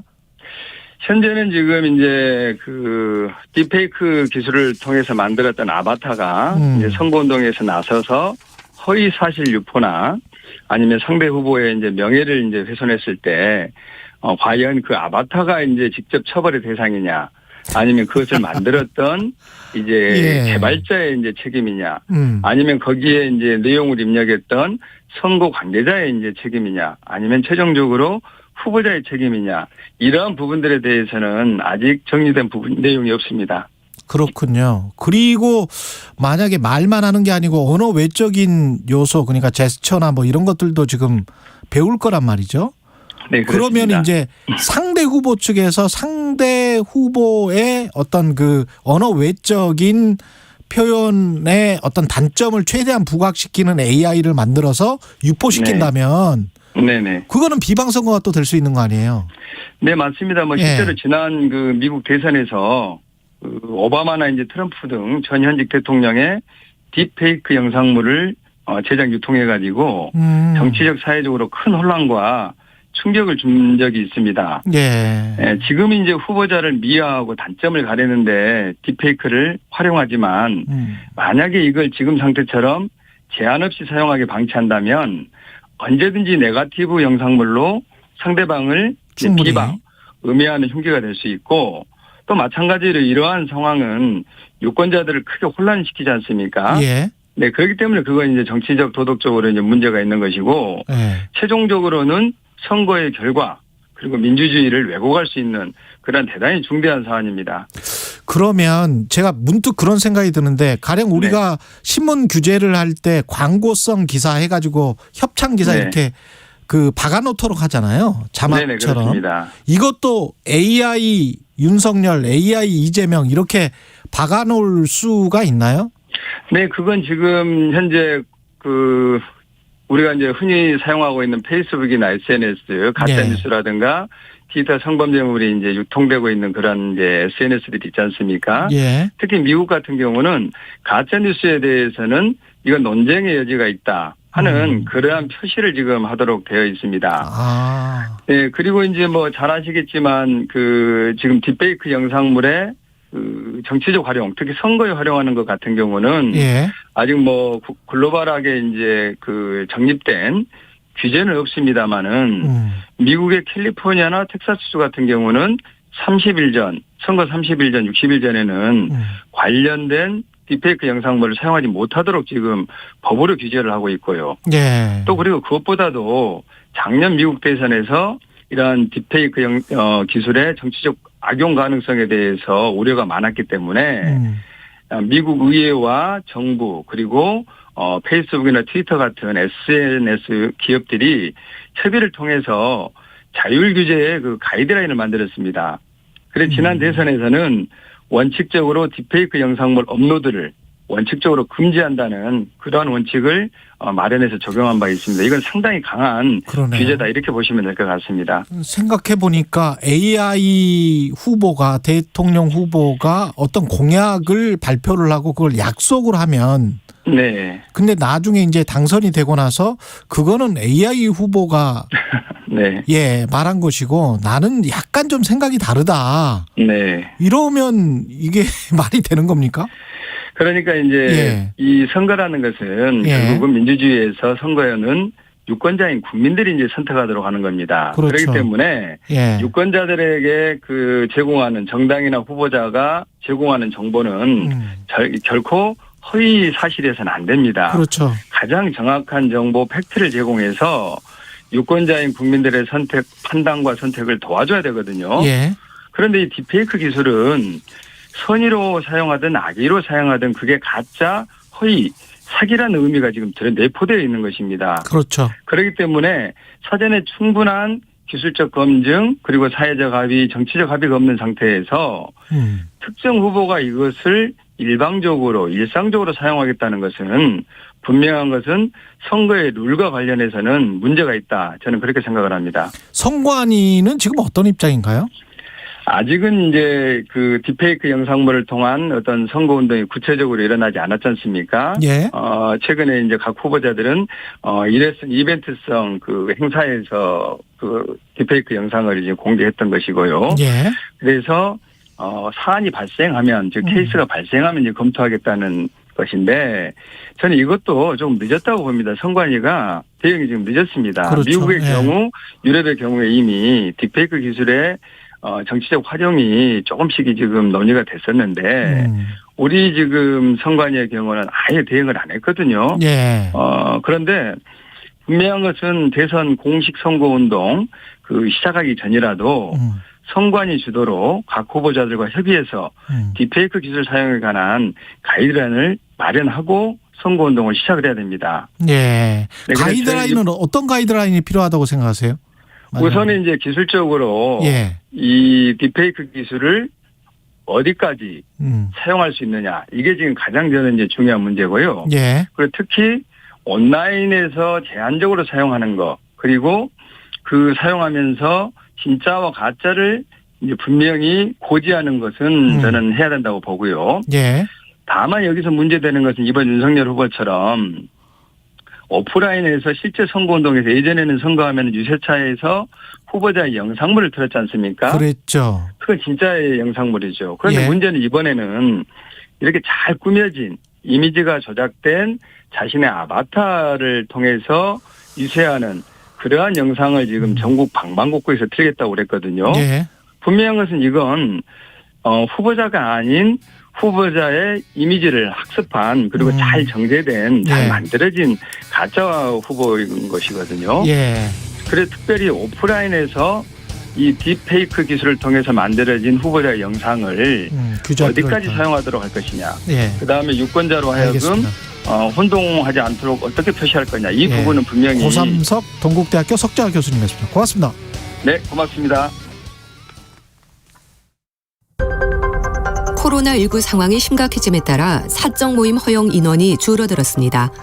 수도권에서는 최대 6명, 비수도권은 8명